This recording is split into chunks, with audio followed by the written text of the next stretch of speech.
It's time, Fort Wayne. Your sports, your station. It's the Sports Rush with Brett Rump. Three-ball, Max Landis. Covering all the topics that hit a nerve here in the Summit City. Clark goes 11 yards, touchdown. Only on 1380 The Fan and 100.9 FM. Now here's your host, Brett Rump. The greatest, most interesting, most important person of all time. You are incredible! Listen to me, I'm older and I'm wise. Yeah, well, you're half right. What is this, amateur hour? This is going to be huge. I believe this is going to be our finest hour. Just when I think you've said the stupidest thing ever, you keep talking. I think that's the worst thing I've ever heard. That boy ain't right. The simplest way to put it, I have problems. Welcome to the alleged show.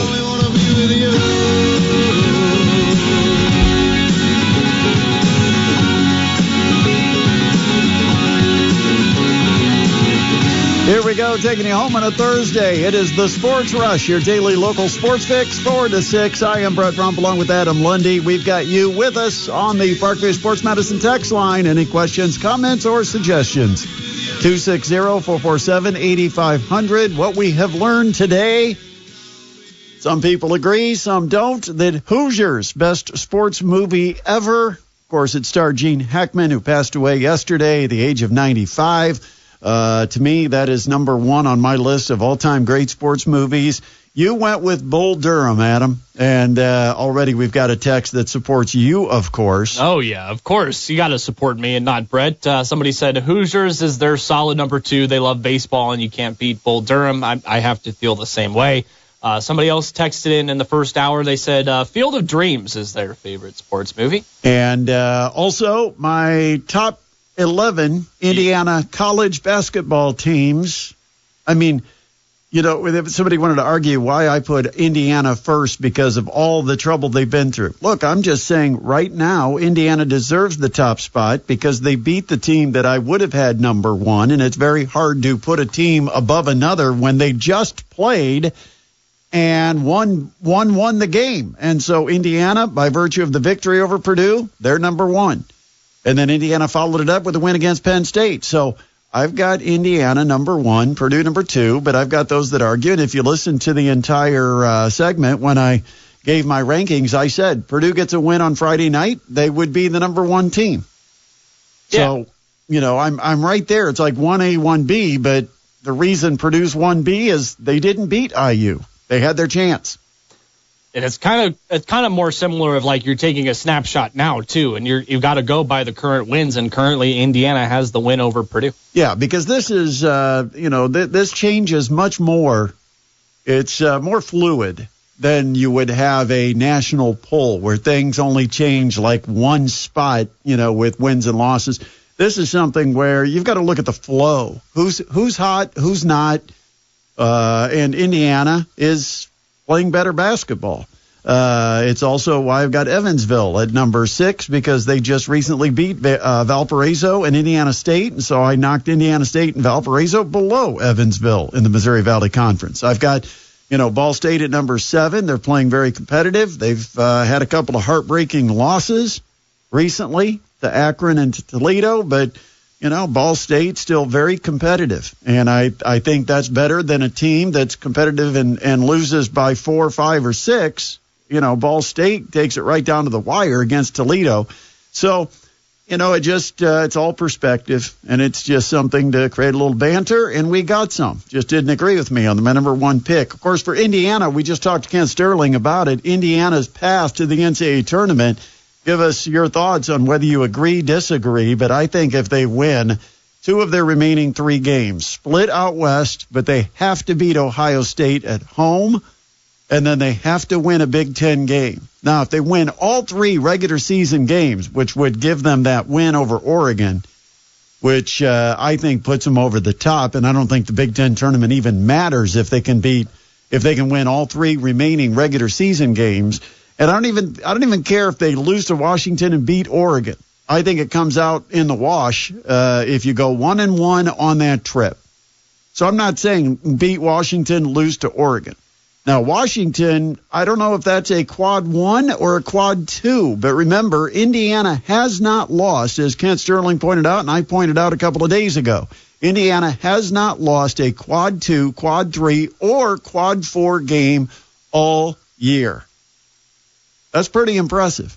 Yeah. No matter what you think of the team, that's good that you don't lose any. They might have been losing too often, but the teams they were getting beat by were quad one teams. Yeah, absolutely. All of their losses did come to Q1. So that's something that helps with the overall record and standings in regards to being right on the edge of that bubble. But the reason I say 2 out of 3 plus a Big Ten tournament game is because I think you need tangibles for Indiana. I think you can make the argument, but you need tangibles. You need either that net ranking, which I'm not sure that's going to be high enough to be the only tangible you get. I think they can get into the mid-40s with their net ranking if they go through and they win 2 out of 3. If they beat Oregon, I think they're easily in the top 45 in the net. Right now, they're 56 as of today. But the one thing it would do if they can win 2 out of 3 and a Big Ten tournament game is it would get them to 20 wins. And that's one of those measurables, the tangible that you can then have that I think justifies Indiana making the field. Yeah, I agree. That 20-win mark is certainly helpful, and it just looks better on a record when people are looking at it on Selection Sunday. Big game tonight out at the Coliseum. Huge game for the Mastodons. It's their final home game. They are, 12-1 at home this year? And it's their final home game at the Coliseum. They will tip at 7 against Northern Kentucky. Now, Northern Kentucky, I'm not sure. Northern Kentucky, Wright State, and the Mastodons are the winningest teams in the Horizon League over the last 5 years. But for Coach Kaufman, he's looking for win number 199 tonight. All right. So he could play for 200 on Saturday in what will be even a bigger game, but they've got to take care of business tonight.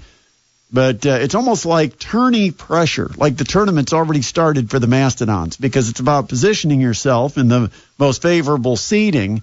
And right now the Mastodons could be anywhere from 2nd to 6th, more likely 2nd or 5th. At least if you want to believe all the analytics, they're saying that the schedule and who they're playing and who the other teams are playing, that the most likely final resting spot for the Mastodons is either going to be the number 2 seed if they go 2-0 or the number 5 seed if they go 1-1. But all of that is based on an assumption that they're going to beat Northern Kentucky. So that's tonight at the Coliseum. Big one for the women as well. They're playing in Milwaukee tonight. It could be considered the trap game or the tune-up, depending on your perspective. But the Mastodons have, of course, the game that will decide the regular season championship coming up on Saturday. And as Coach Marchesano said, it's funny because Coach Marchesano she goes where no coach has gone before when it comes to some of the things she'll say during a coach's show. But most coaches will not say the game Thursday doesn't matter. But she almost said as much on the coach's show this week, because she said, regardless of the outcome Thursday, we're going to be playing for the number 1 seed and a regular season championship on Saturday. And so, does the team overlook the opponent knowing that it doesn't matter if you lose? Now, I think for Coach Marchesano, as competitive as she is, and she knows her team has that certain competitive edge, I don't think she's concerned about her team overlooking Milwaukee or not being ready to play. But I thought it was something you almost never hear a coach say, is that winning and losing doesn't matter because the big game is Saturday against Green Bay. Because if they win against Green Bay on Saturday, they will, even if they lose to Milwaukee, they'd have the same record as Green Bay then. Yeah, it's always interesting because you always hear, coaches, especially in college, say, we're not looking past this game. We're focusing on this very next game in front of us. She kind of admitted that they're looking past it. Yeah, it's a little bit different. Now that you know the seeding and everything. Well, and the reason, because they would get their second loss if they did lose to Milwaukee tonight. Yeah. And Green Bay's got just 1 loss. But if the Mastodons go to Green Bay and get the win, then Green Bay and the Mastodons would have 2 losses, but the Green Bay 2 losses would both have been to Purdue-Fort Wayne, meaning the Mastodons own the first tiebreaker head-to-head. They swept the Green Bay Phoenix this year. So that's why it doesn't matter ultimately. But you would like, and the Mastodons can't slip any lower than number 2. No. So that's nice. You're already guaranteed the home and the bye. So good stuff there. Even though they got beat by Cleveland State a couple of weeks ago, it doesn't matter because they're going to be either number 1 or number 2, and it's all going to be based on the head-to-head meeting coming up this Saturday against the Phoenix in Green Bay. Somebody texted in, text line 260-447-8500. They say, why is Brett campaigning for IU to get into the tournament when most of the year he was dogging them? Well, let me go ahead and go out on a limb here. They were bad most of the season. Yeah. Now they're turning it around and getting on the bubble. Yes, because I'm real. I mean, we're not going to talk about the whole season and say, well, it doesn't matter what they did last night because the rest of the season was bad. Quite honestly, what I want to see is every one of our teams make the tournament. Yeah. Gives us a lot more to look forward to, a lot more to talk about. I want everybody to be good. I don't want teams to go through bad stretches. And yes, I'm going to dog on them if they're not playing well or they're underperforming. We're going to talk about why are they underperforming? What is wrong with the Indiana Hoosiers? But when things go right, like I said earlier in the show, I said you got to give credit where credit is due when things go right. And this new lineup that Mike Woodson's gone with, it's been effective. The core players of Trey Galloway, Anthony Leal, and Luke Goody, they've been a difference maker. They provide kind of a core that the Hoosiers are building around. And you can tell those 3 guys are competitors. They're leaders. They've been around in the program forever. It means something to them with their swan song that they don't go out in a whimper, that they go out on a high note. And so, Galloway, Leal, Goody, you can see they're all playing for that name across the front of the jersey. And it's made a difference. And you don't have to play all your 5-star guys if you're guys like Galloway, Leal, and Goody will go out there and play with the kind of effort that they're showing. And they're holding teammates accountable. You see it on the court. And so when things go well, yes, I'm going to recognize the Indiana Hoosiers if they play well. I'll recognize the Purdue Boilermakers if they don't. And I've been talking about Purdue and trying to analyze why they're playing poorly. But I have been high on Purdue prior to that. I mean, the reality is just look at where we're at. I mean, sometimes teams play really well, sometimes they play poorly. Now, if it's an anomaly where you see a poor performance but a team bounces back, we forget about it rather quickly. But if it becomes a trend, like for Purdue, 4 straight losses, now you've got to be concerned and you've got to talk honestly about what's going on with Purdue. For Indiana, they've seemed to turn a corner. They're playing better basketball. There's no question about it. They're a different team with only 1 big on the floor. They're a different team with those 3 players all playing together. There's a certain chemistry and a certain confidence they're playing with. They deserve the recognition. I go with the flow, man. Yeah, you just got to call it like you see it at any given time. The positive vibe out of Bloomington.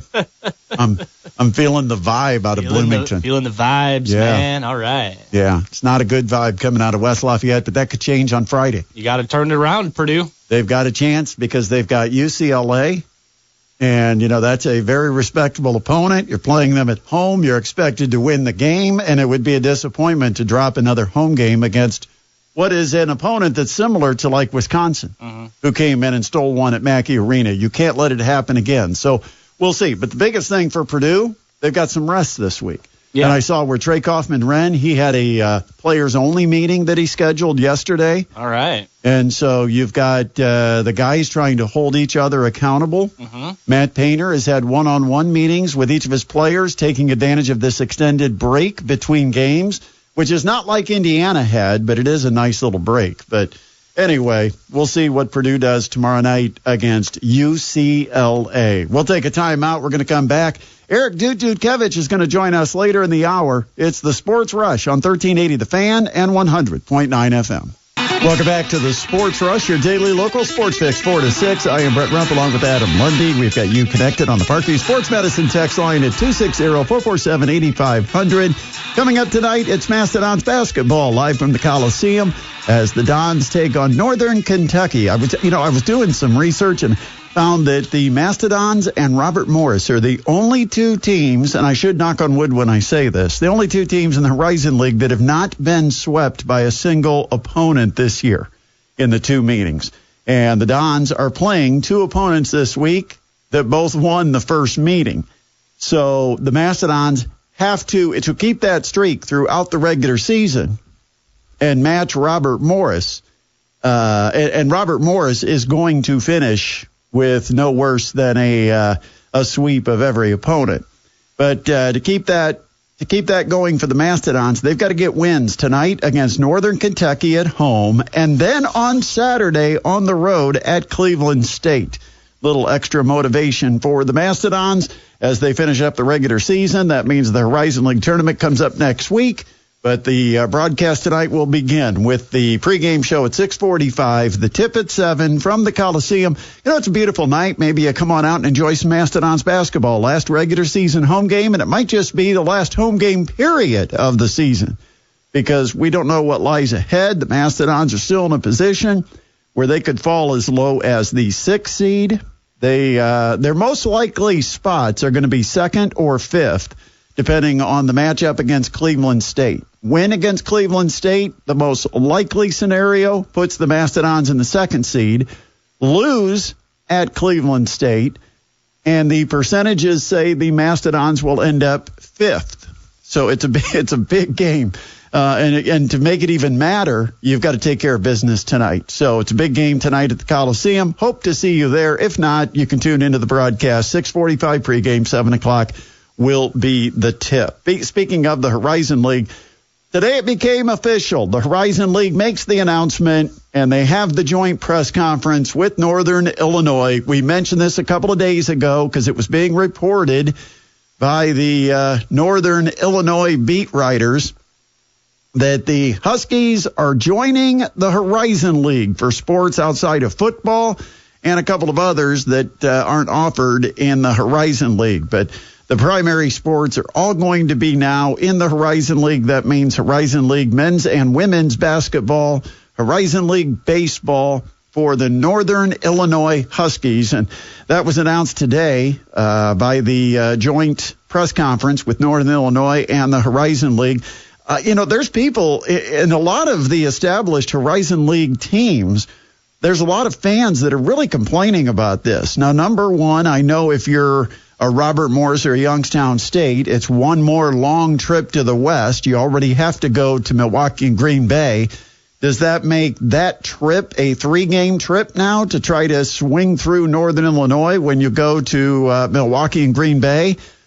There's no real travel partner that you can attach to Northern Illinois because there's nobody. The closest school you could probably make a travel partner if they tried to do so would be Purdue-Fort Wayne.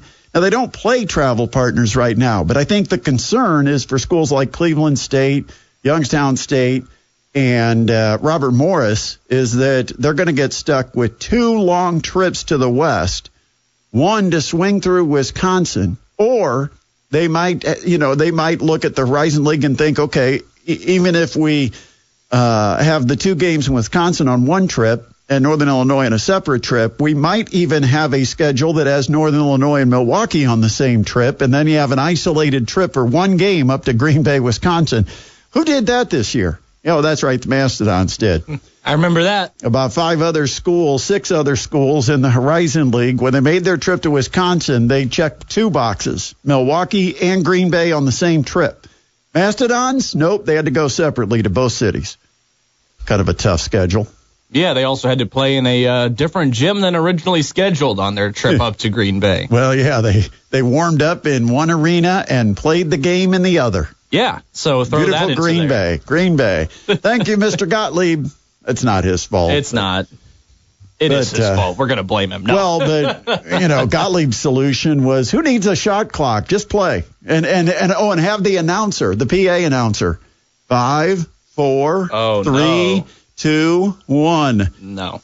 Yeah, we're going to go to replay. It's an audio replay to determine if they got the shot off before the shot clock expired. Okay. That's the way it would have been. I'm glad he didn't get his way on that one. Yeah, he's like, I think we can play. We can just have him count down.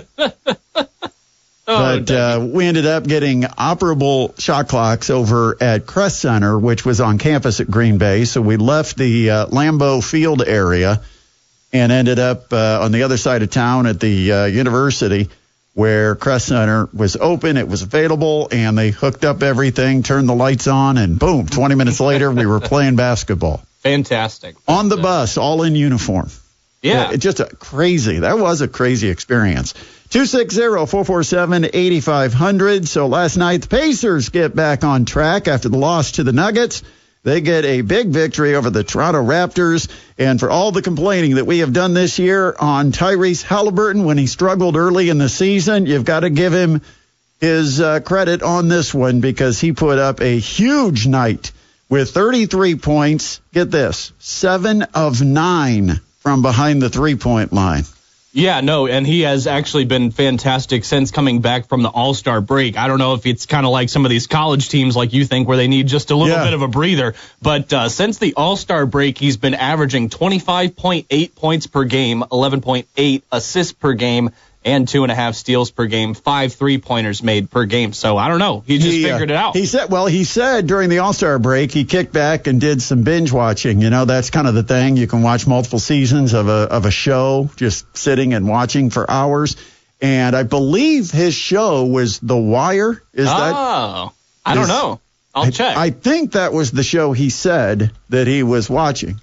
Because he said it was his time. Normally he concedes and lets his girlfriend pick whatever is on TV. And he said this time he was going to just decompress, kick back, chill, and watch and do some binge watching. And I think it was The Wire. It was The Wire. I have the quote. He said, "Since I've got a girlfriend, I watch a lot of chick flicks, but I took a stand and started watching The Wire." That's right. Good it's his All-Star break. He's on vacation. I'm going to control the remote this weekend. Got a chance to rest up, decompress, clear the mind, and, yeah, he has been terrific. 33 points last night, 7 of 9 on three-point shooting, and 11 assists. Yeah. A double-double, and he wasn't the only one putting up a double-double. Another guy that we'd like to criticize every once in a while, just occasionally, is Miles Turner. He had 18 points, and what was Miles from beyond the three-point line? What was he? 5 for 5. Could not miss. All right. Between the two of them, 12 for 14 on three-pointers. Oh, that's good stuff right there. Nothing I can criticize. No, and like you said, double-double, 10 rebounds. 10 rebounds. And I had to, check and make sure I was looking at the right stats. I mean, Miles Turner, 5 for 5 from 3, 10 rebounds, double-double with 18 points.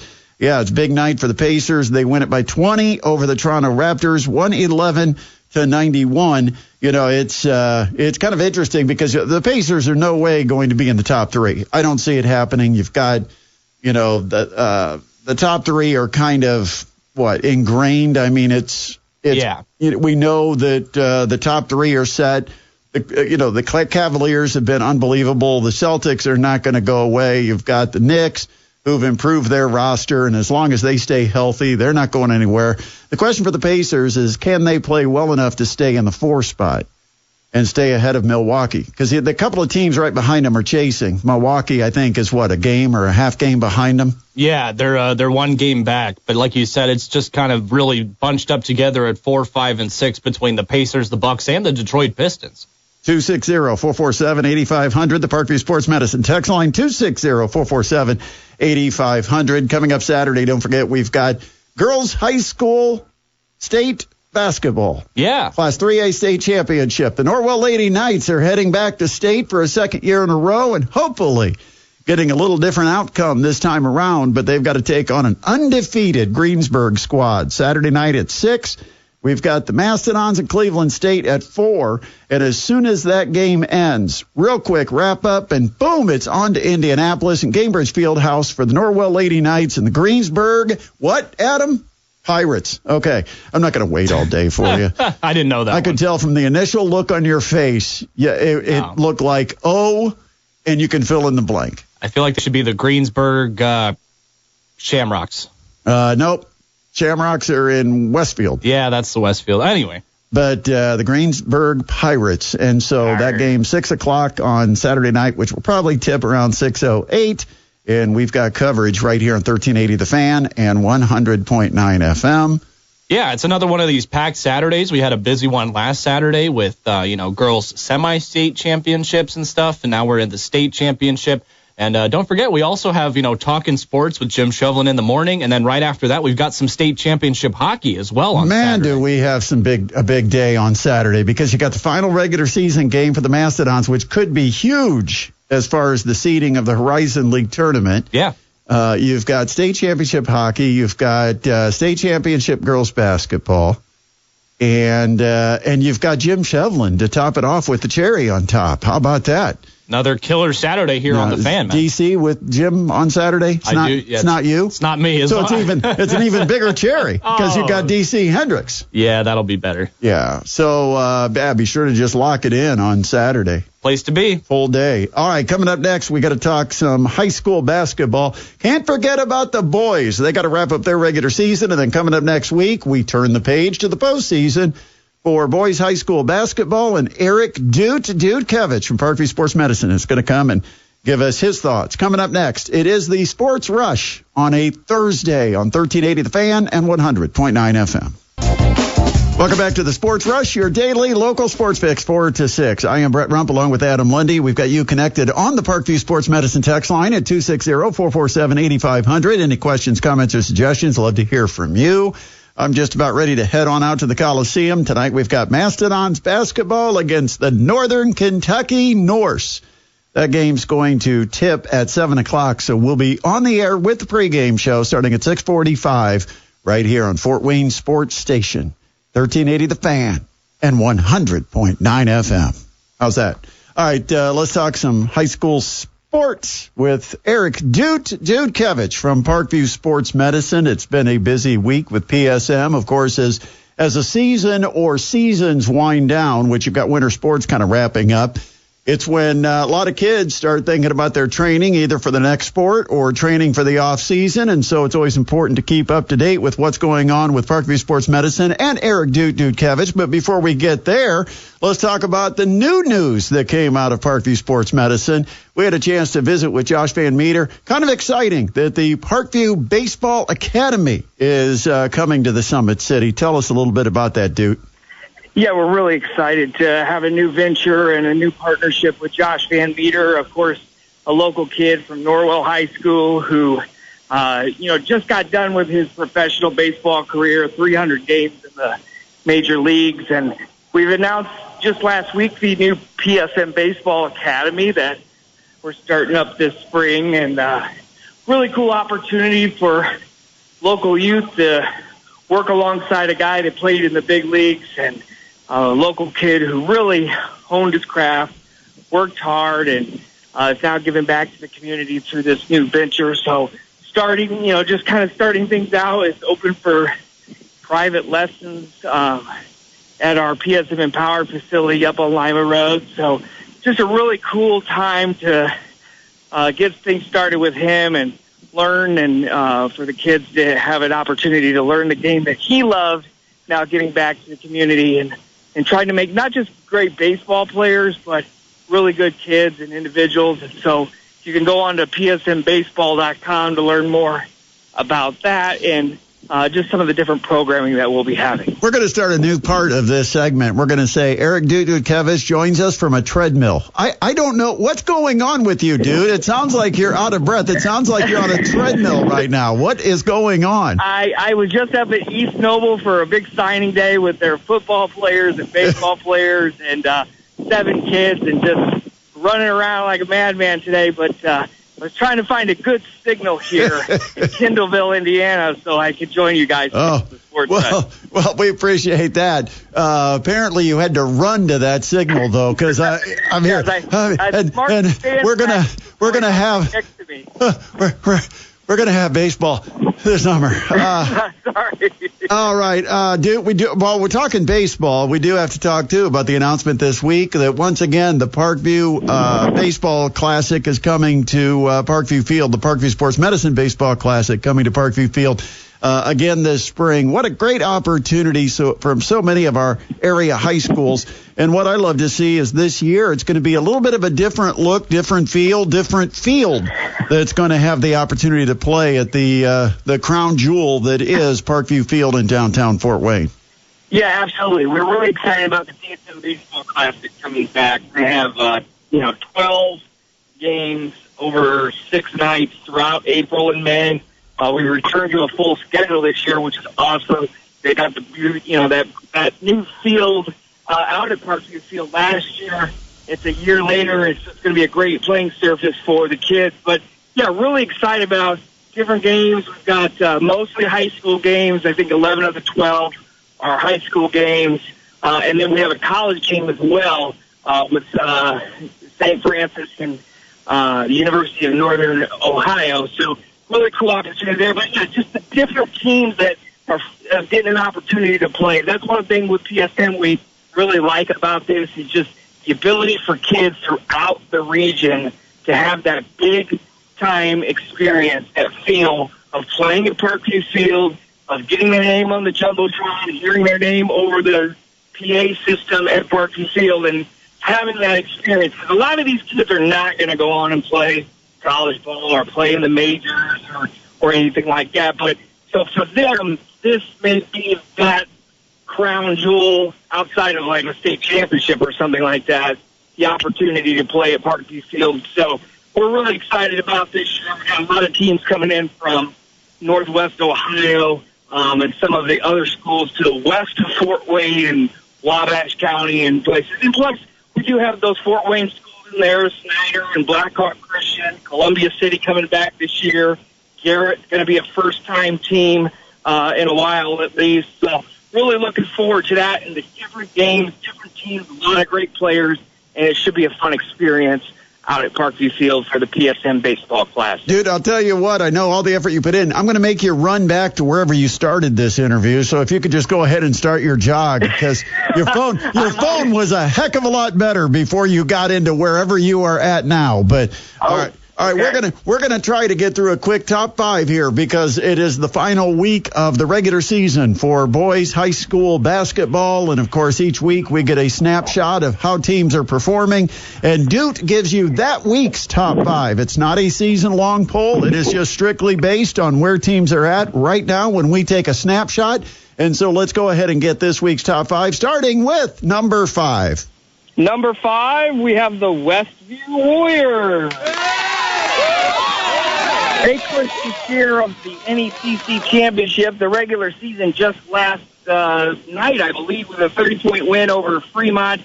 Their first in 2021. They were able to sweep the conference tournament this year, at least get a share of the regular season. There are some other games to be played. That'll wrap up in that conference tomorrow at night. So a big win for them, and they really looked good. All really part of this 2025 year. So they'll come in this week at number 5. Number 4. Number 4, we have the Adams Central Flying Jets. 7-0 Jets in the month of February. Really strong lately. They're 7 straight wins, staying at 14-7. They really had a down year in the ACAC. I think they were back-to-back champions the last 2 years. This year they go 3-3. But they've really kind of rebounded towards the latter half of this season, looking really good. They've drawn a bye in the second round. Oh, my goodness. I'm sorry, that phone, it just, man, I don't know if it's wind or what's catching it, but it is making so much noise, just roaring. We're having a tough time even hearing you.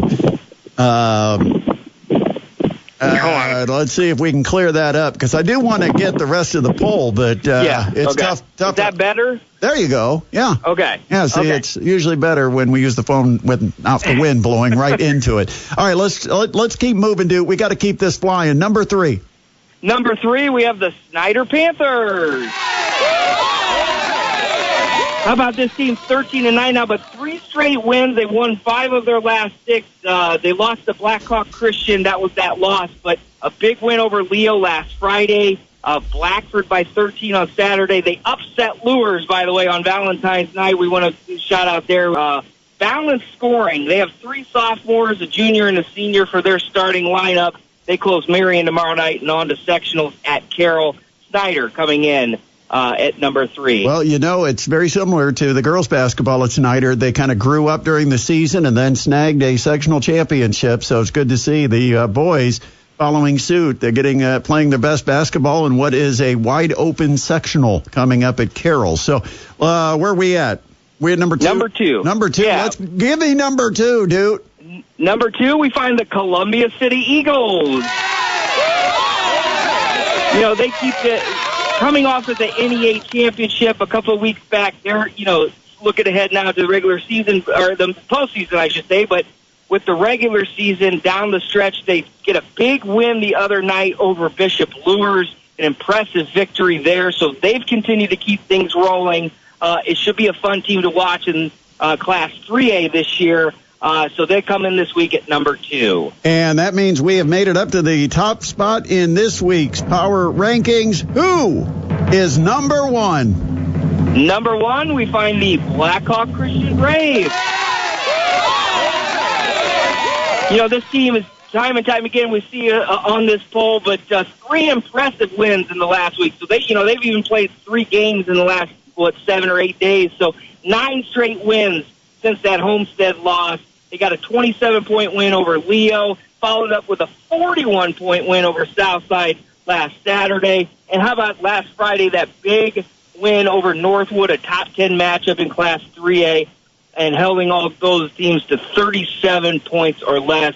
Really strong Blackhawk Christian team, again fighting themselves at number 1. There we go. That is Eric Dutkiewicz enlightening us with this week's top 5, and 3 of them we actually could hear. No, I'm kidding. I'm kidding, dude. All right, let's real quick find out what else is going on at Parkview Sports Medicine. Like I said when I opened with you, it's kind of a busy time whenever you have the transition of seasons. It always gets kind of crazy there at Parkview Sports Medicine.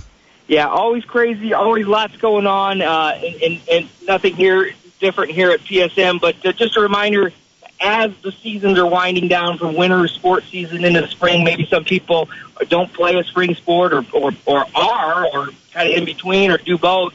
We do have our Edge training program, our sports performance classes that meet all week long, different days, every day, different times in the afternoon. Really convenient schedules at both PSM Empowered and also the PSM Fieldhouse. So just really opportunities for kids to come in to maximize their athleticism, to get stronger, better, faster, bigger, and also develop as athletes long term. For more information and our specialized Edge training, you can go to PSM at parkviewsportsmedicine.com/edge. You have a spot where you can get a free consultation and start there to earn your edge with PSM. Do want to say that we kind of skip past the 3A state championship and also kind of skip past the boys sectionals, but I know that's going to be a major topic of discussion coming up on tomorrow night's high school basketball postgame show. You will be there, and that will be covered in depth. So I hope everybody tunes in after Carroll at Luers tomorrow night for our Parkview Sports Medicine high school basketball postgame show. Should get started somewhere between 9 and 9:15 tomorrow night. Appreciate you, Doot. We'll see you then. Yep, that is Eric Dutkiewicz, part of the triumphant trio that will be hosting you through the night tomorrow night at the Southgate Pizza Hut, right catty corner from Bishop Luers High School, because that's where our game originates. The Parkview Sports Medicine Game of the Week is going to be coming to you from Bishop Luers High School. Carroll at Luers will wrap up the regular season for both squads, and then it's on to sectional play. Now, the Carroll Chargers are going to be playing on Friday, next Friday, not this Friday, but they'll have a week off before they get started. And they open up in a 4-team sectional against the Snyder Panthers. Meanwhile, for the Bishop Luers Knights, they are going to be playing, where are they? They're going to be at South Adams. And their first game is going to be on Tuesday when they take on a 12-7 Bluffton squad. So there you go. But tomorrow night, we've got Carroll Luers as our featured Parkview Sports Medicine high school basketball game of the week. We'll put a bow on this show coming up on the other side of the break. You're listening to a Thursday edition of the Sports Rush on 1380 The Fan and 100.9 FM. Adam Lundy, the producer, wrapping things up here on the Sports Rush with Brett Rump on 1380 The Fan and 100.9 FM this Thursday. It looks like the clouds have cleared out of the area, and it should be sunshine up until sunset tonight. So looks like some good weather for the rest of today. Thanks to Kent Sterling of KentSterling.com for joining us in our first hour today to talk about the Indianapolis Colts and all the latest news that he's heard down at the NFL Combine down in Indy. And also a big thanks to Eric Dutkiewicz of Parkview Sports Medicine for joining us in our second hour to talk about high school sports. They've got the PSM High School and College Baseball Classic coming up later this year, a little bit closer when the weather gets a little bit warmer. But that'll do it for tonight's 1380 The Fan and 100.9 FM broadcast of the Sports Rush with Brett Rump. Coming up in about 45-50 minutes, we've got pregame of the Purdue-Fort Wayne Mastodons hosting the Northern Kentucky Norse. You've been listening to the Sports Rush with Brett Rump on 1380 The Fan and 100.9 FM.